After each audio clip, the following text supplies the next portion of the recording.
ये बाबा साहब कहते हैं कि कांग्रेस के कभी 4 आने के मेंबर निकले, लेकिन आज कुछ दलित लोग जो जैवी बोलते हैं और कांग्रेस पार्टी के अंदर दरी फंदी बिछाते हैं। हमने इस बात को क्यों कहा?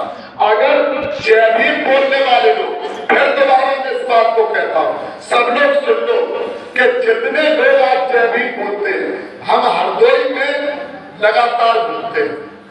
हम जहां जाते हैं तो हमें सबसे ज्यादा बाबा साहब की प्रतिमाएं लगी नजर आती है। और जो ये जय भीम का झंडा है, जिस पर ये चक्र छपा है और जय भीम लिखा है, हमें बीएसपी का झंडा नहीं दिखता, लेकिन ये चक्र वाला नहीं। हम सोचते कि असली वाला है कि नकली वाला, क्योंकि जो बीएसपी का झंडा लगाता है तो वो तो पता चल जाता है कि ये तो असली वाला है, हाथी वाला है। अब चक्र वाले में ढूंढते हैं कि ये असली वाला होता तो बीएसपी का भी लगाता, कहीं ये सपा का ना हो, कहीं ये भाजपा का ना हो, कहीं ये कांग्रेस का ना हो, क्योंकि सबसे ज्यादा चोर जय भीम बोलने वाले वो इसी में घुस गए। अलग अलग पार्टियों में जाकर बीएसपी को कमजोर करते। अरे लोग तो यहाँ तक कहते कि बीएसपी खत्म हो गई। सुनते हो आप लोग कहते बीएसपी तो खत्म हो गई। जिस दिन बीएसपी खत्म हो जाएगी, जब आरपीआई खत्म हो गई थी, तो जो जय भीम बोलने वाले लोग थे वो कांग्रेस में दरी पल्ली बिछाते थे, कांग्रेस के नेताओं की गुलामी करते थे।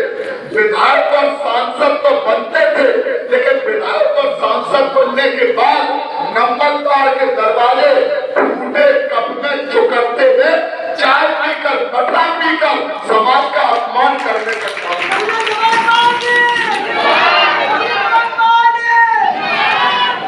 आप विधायक सांसद बनाते हो, ये टूटे चुकरते में चाय पीने वाले गुलाम नहीं बनाते हो।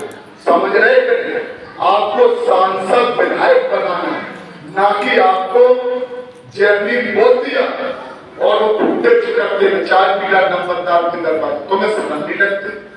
अभी चुनाव में जितनी रिजर्व सीटें हैं, परम पूज्य बाबा साहब ने गोलमेज कॉन्फ्रेंस में एक परम पूज्य बाबा साहब का एक बेटा दुनिया से चला गया, बीमारी में, इलाज के अभाव में वो दुनिया छोड़कर चला।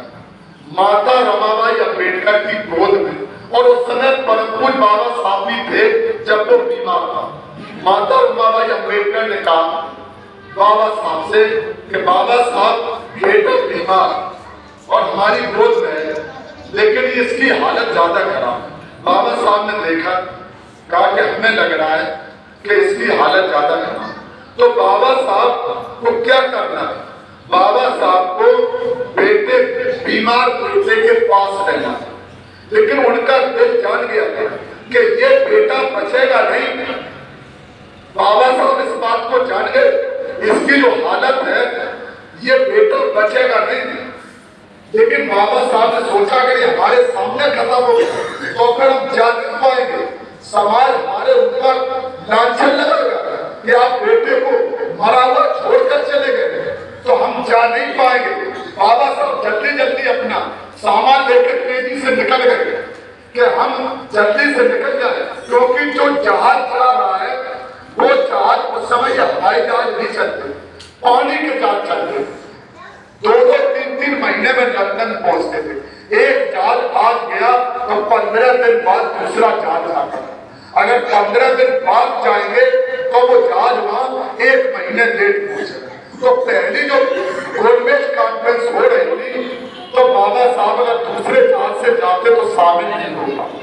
तो बाबा साहब तेजी से घर से निकल गए, और उस समय मोबाइल और फोन नहीं चलते।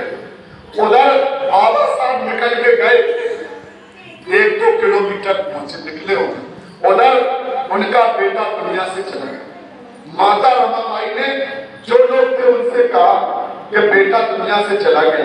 बाबा साहब अभी थोड़ी दूर निकले होंगे, भाग के बताओ तो उनका बेटा दुनिया से चला। तो लोग भाग के गए, भागते भागते, मतलब उस समय सड़क पर तक चलने दिया जाता था, खेत खलिहान से लोग भाग के गए, बाबा साहब मिल गए आगे से जा रहे, चिल्ला चिल्ला के बाबा साहब ने देखा कि लोग हमें चिल्ला रहे, ताला रखवाया, बताया बताओ कि बाबा साहब आपका बेटा दुनिया से चला,